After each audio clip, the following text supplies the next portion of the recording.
de faire cette première vidéo, je me suis posé longtemps la question de savoir si j'allais en faire une, ou si c'était nécessaire d'en faire une, ou s'il y avait une raison vraiment valable de faire une vidéo. Tout simplement parce qu'il y a tellement de gens à travers le monde qui font déjà des vidéos, qui disent leur vérité, qui donnent leur point de vue, que j'avais l'impression que le marché de la vidéo depuis l'explosion d'Internet, de YouTube, etc., et de Facebook est bien saturé. Mais en même temps, tellement de gens font déjà entendre leur voix, tellement de gens expriment ce qu'ils ont dans la tête, le cœur, l'âme. Je me suis dit aussi pourquoi le faire, mais pourquoi pas le faire? Et bien effectivement, aujourd'hui pour cette première vidéo, j'ai envie de surmonter un peu mes peurs d'être jugé, critiqué, puisque de toute façon, qu'on fasse ou qu'on fasse pas, on est jugé et critiqué. Mais parfois quand on fait, on n'est pas que jugé et critiqué, on est parfois aussi apprécié, on est parfois aussi aidé, on est parfois élevé par ceux qui nous écoutent. Et puis, de mon point de vue, j'ai beaucoup de points de vue comme tout à chacun. Je pense que quand on est amené à vouloir transmettre quelque chose, ce qu'il y a dans notre esprit, quand on est amené à dire, à exprimer tout ce qu'il y a dans notre cœur, tout ce qu'il y a dans notre âme, sachant que pour moi tout ça ne forme qu'un seul tout, le mental, ce qu'on appelle le mental, ce qu'on pourrait appeler l'ego, c'est un grand terme qui pour moi ne veut plus dire grand chose. Ça peut paraître un peu présomptueux de le dire, mais je reviendrai sur la définition que je pense qu'on peut poser sur ce fameux ego sur lequel on dit tant de choses, sur lequel on a écrit tant de choses, et à quel point dans cet ego on y met de la culpabilité, à quel point on y met des critiques, à quel point il ne faudrait surtout pas parler avec son ego, comme si c'était possible sur cette planète Terre en tant qu'être humain de ne pas parler avec sa conscience individuelle en tant qu'individu, c'est absolument impossible. S'il était possible de parler sans conscience individuelle, eh ben on ne parlerait pas tout simplement, on ne ferait pas de vidéo, on ne ferait pas de livre, on ne ferait pas d'écrit, on ne s'exprimerait pas. Une conscience universelle par définition se trouve partout, donc comment une conscience universelle qui se trouve partout pourrait vouloir s'exprimer à travers une petite conscience pour dire des petites choses sur des petits points de vue, sur notre petite vie humaine, qui est si limitée dans l'absolu par rapport à ce qu'on peut comprendre, par rapport à ce qu'on peut appréhender, de la réalité qui est, de mon point de vue, par définition infinie. Donc, tout ça pour dire que de vouloir mettre l'ego d'un côté et la conscience de l'autre, la conscience universelle de l'autre, est assez ridicule, puisque sur le plan humain, elles sont intimement liées, ces deux consciences, la conscience universelle et la conscience individuelle. Moi, je vois ça un petit peu comme un cristal de vie, le cristal représentant un petit peu le sentiment d'individualité, on pourrait presque dire le corps physique, l'âme, tout ce qui fait, qui est visible, puisque le cristal on peut le voir. La lumière qui est partout, on la voit mais elle est partout, on ne sait pas identifier son origine puisqu'elle est partout. Par contre un cristal on peut l'observer, on peut le voir. Et pour moi la conscience individuelle c'est un peu ce cristal, donc ça dépend ce qu'on veut faire de ce cristal. Est-ce qu'on veut le laisser terne, sans lumière? Et encore là il n'y a pas de jugement, parce que chacun a le droit d'avoir un cristal, une conscience individuelle qui est cristallisée sur elle-même justement, qui est pourquoi pas noire, terne, sombre. Ça c'est la vie qui s'exprime comme ça à ce moment-là. Et c'est tant pis ou tant mieux, surtout tant mieux, dans l'absolu. Aux yeux de l'éternité, c'est tant mieux. Et donc ce cristal qui représente pour moi cette conscience individuelle qui pour moi est voulue par le divin lui-même, par la source elle-même,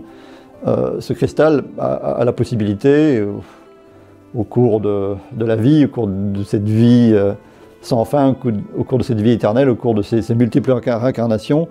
a la possibilité de s'illuminer de la lumière de la source, de s'illuminer de la lumière de la conscience universelle. Et donc ça devient un véritable cristal de vie qui rayonne tel un soleil, et ces rayons de soleil finissent par toucher les étoiles, le ciel, l'infini, tout en restant un cristal à la base. Donc je crois que c'est un peu ça qui nous est demandé, ce qui nous est demandé, si tant est qu'on nous demande quelque chose, c'est peut-être ça qui est beau à réaliser, parce qu'à un moment donné, il n'y a pas forcément de raison humaine cohérente à mettre à la vie, c'est simplement qu'il est beau à un moment donné de réaliser que ce cristal de vie que nous sommes peut s'illuminer de l'amour qui se reconnaît lui-même, de la lumière qui se reconnaît elle-même, de la conscience qui se reconnaît elle-même.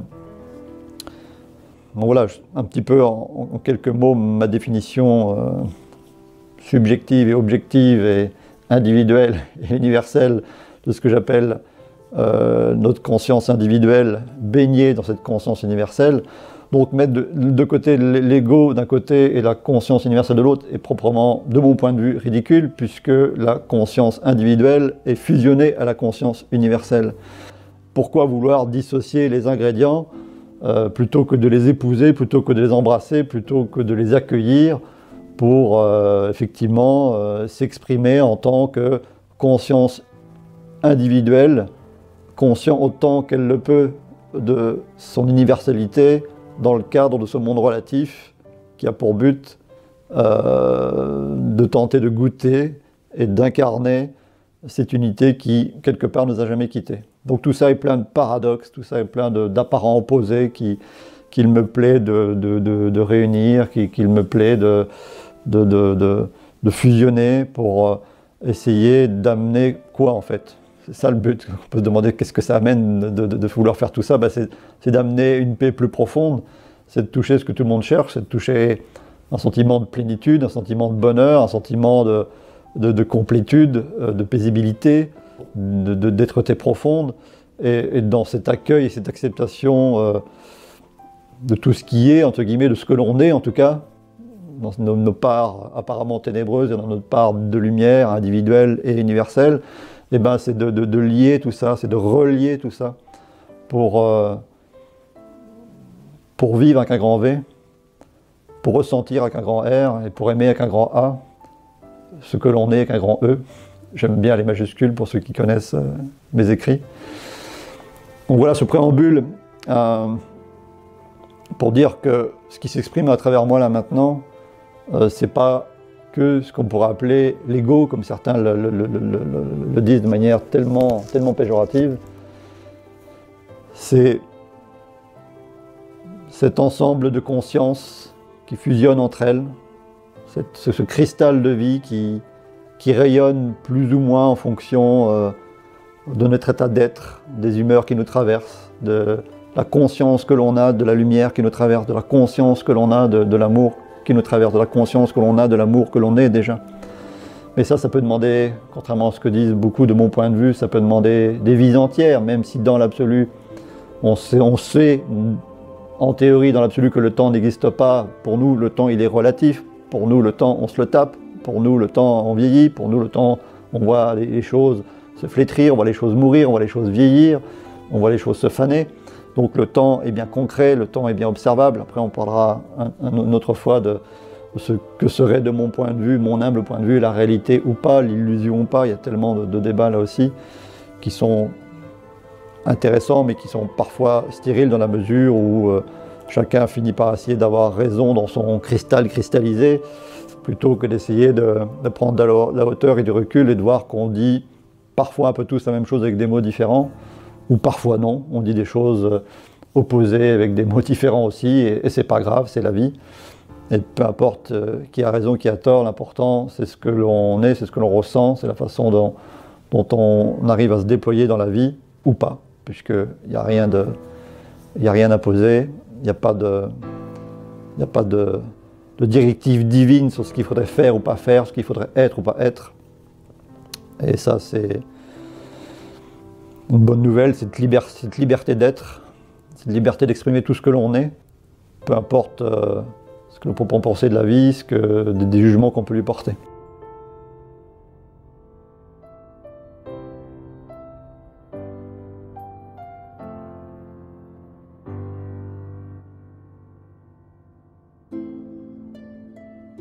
Donc ce qui est important aussi quand on cherche à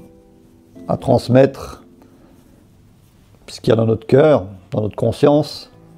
dans ce que j'appelle notre cristal de vie, dans l'expression de ce cristal de vie, qui est donc cette intrication, ce mélange subtil entre notre conscience qui peut être la plus individuelle, la plus conditionnelle, et notre conscience qui peut être la plus universelle. C'est comme Moi je vois ce cristal de vie comme un va-et-vient constant entre notre sentiment d'individualité le plus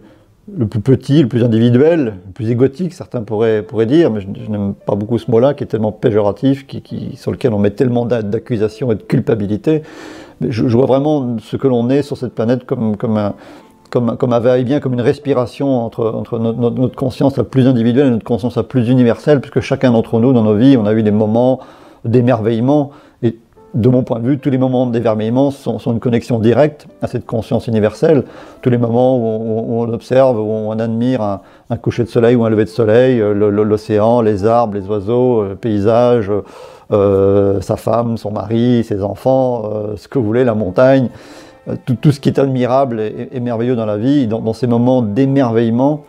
eh bien, il y a quelque chose d'universel, il y a quelque chose d'inconditionnel. Et je pense même que quand on est dans une forme de joie, et même pourquoi pas d'émerveillement conditionnel, de joie conditionnelle liée à un bonheur qu'on peut avoir dans le cadre d'un couple, un bonheur qu'on peut avoir avec des enfants, un bonheur qu'on peut avoir quand on est en vacances, un bonheur quand on a suffisamment d'argent, quand tout a l'air d'aller bien dans nos vies, ben, je pense que cette joie conditionnelle peut finir par rayonner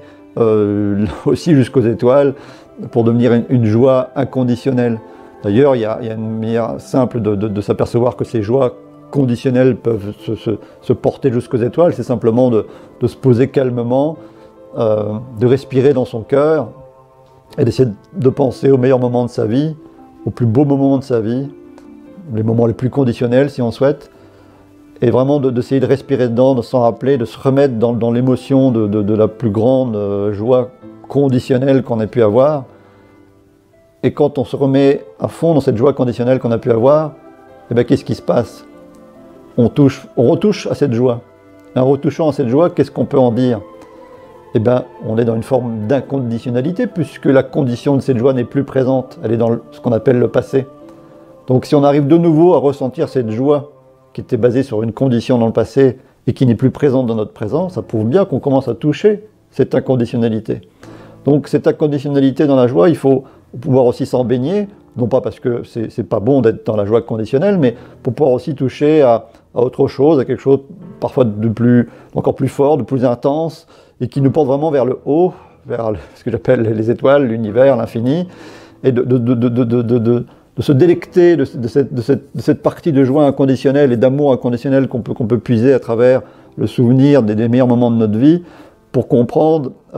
que cet instant d'éternité qu'on peut toucher dans cette joie, cet amour inconditionnel, eh ben on peut le retrouver à chaque instant. On le lit partout, mais ça peut devenir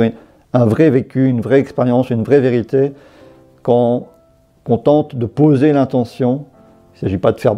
des efforts, je dirais, insurmontables, de poser simplement l'intention, sans aucun effort particulier, de poser l'intention, de se rebaigner dans cette joie du passé, pour comprendre que cette joie du passé, elle est inscrite constamment dans chaque instant présent et que c'est accessible dans la mesure de l'intention qu'on pose pour ouvrir son cœur et y goûter de nouveau. Donc voilà un peu ce qu'il pouvait dire sur la partie des joies conditionnelles qu'on peut monter jusqu'aux étoiles, jusqu'à l'inconditionnalité. Tout ça pour dire aussi que quand on veut transmettre quelque chose à travers cette conscience à la fois individuelle et universelle, cette conscience tout court, eh ben, c'est pas simplement dans le but que de transmettre aux autres ou que d'enseigner aux autres, entre guillemets, que là aussi il y a beaucoup de choses qu'on peut mettre derrière le mot enseignement. Il n'y a pas de honte à vouloir enseigner. Ce n'est pas que l'ego qui s'exprime quand on veut transmettre et enseigner quelque chose, pour la bonne et simple raison qu'il est bon, de mon point de vue, de prendre conscience que quand on cherche à transmettre quelque chose à travers ce prisme de conscience que l'on est, qui est un savant mélange, un subtil mélange encore une fois,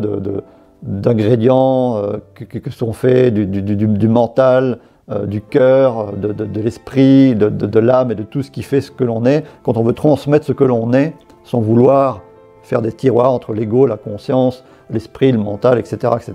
Ben, ce que l'on veut transmettre, c'est pas toujours que dans le but de se mettre en avant, et il n'y a aucune honte à se mettre en avant, ce n'est pas toujours que dans le but de vouloir transmettre ou enseigner. Et donc c'est aussi, et c'est bien d'en avoir conscience, c'est dans le but aussi de s'enseigner à soi-même, de se transmettre à soi-même, que bien souvent dans ce qu'on pourrait appeler l'inspiration, dans l'inspiration et dans la connaissance intuitive, dans ce qui nous vient d'en haut, ce qui vient de notre cœur, puisque le cœur et le haut sont, de mon point de vue, connectés. Le cœur est la porte du ciel et des étoiles et de l'univers et de l'infini. Quand on est amené à essayer de transmettre ce que l'on est dans son cœur, dans son âme, dans son esprit, eh bien, on s'aperçoit que l'inspiration du moment qui vient, c'est quelque chose qui nous traverse et qui dit des choses non seulement aux autres, à l'univers, mais des choses et des enseignements parfois, oui, osons le terme, des enseignements, en tout cas une respiration, une lumière, un souffle, qui est aussi fait pour soi-même. En termes simples, ce que l'on veut dire aux autres, on le dit aussi et parfois surtout à soi-même, et que l'inspiration qui nous vient, l'inspiration intuitive qui nous vient sur le moment, eh bien, elle est là aussi pour soi, et cette connaissance qui nous vient par inspiration, eh bien, on s'enseigne soi-même. Il y a des choses qui coulent à travers nous, des paroles qui coulent à travers nous, une lumière qui peut couler à travers nous, un souffle qui peut couler à travers nous, un amour qui peut couler à travers nous, qui nous nourrit nous-mêmes et qui nous surprend nous-mêmes. Et on est amené à dire, à être, à exprimer, à rayonner des choses dont on n'avait même pas conscience soi-même au départ. Donc on s'enseigne soi-même, on se nourrit soi-même. C'est pour ça que la connaissance intuitive est si passionnante, et elle peut être teintée et baignée et être filtrée aussi à travers la connaissance qu'on a acquis au cours consciemment dans cette vie, pourquoi pas dans d'autres. Mais qu'elle soit teintée ou pas, en tout cas, il y a beaucoup de choses qui passent dans ce qu'on dit, qui nous dépassent, et qui sont des choses qui nous enseignent nous-mêmes, qui nous apprennent à nous-mêmes, qui se révèlent à nous-mêmes, et qui, en faisant écho aux autres, en faisant écho à ceux qui nous écoutent, eh ben, il y a une sorte de révélation ou une sorte de voile qui se lève, et c'est cet écho, cette communion qui peut se dérouler entre ce qui est dit et ce qui est entendu. Eh ben, c'est des choses des connaissances, une lumière, un amour qui se révèle de part et d'autre en même temps. C'est-à-dire qu'il n'y a pas réellement d'enseignement, c'est que quelque chose qui se déroule. Et, comme si la lumière et la connaissance et l'amour se révélaient en direct, non seulement à travers celui qui parle, mais à travers celui qui entend. Et après, à un moment donné, c'est, comme d'autres le disent, on ne sait plus qui parle en finalité. C'est la conscience qui s'exprime, et ça pourrait très bien être celui qui écoute, qui me parle comme je suis en train de lui parler.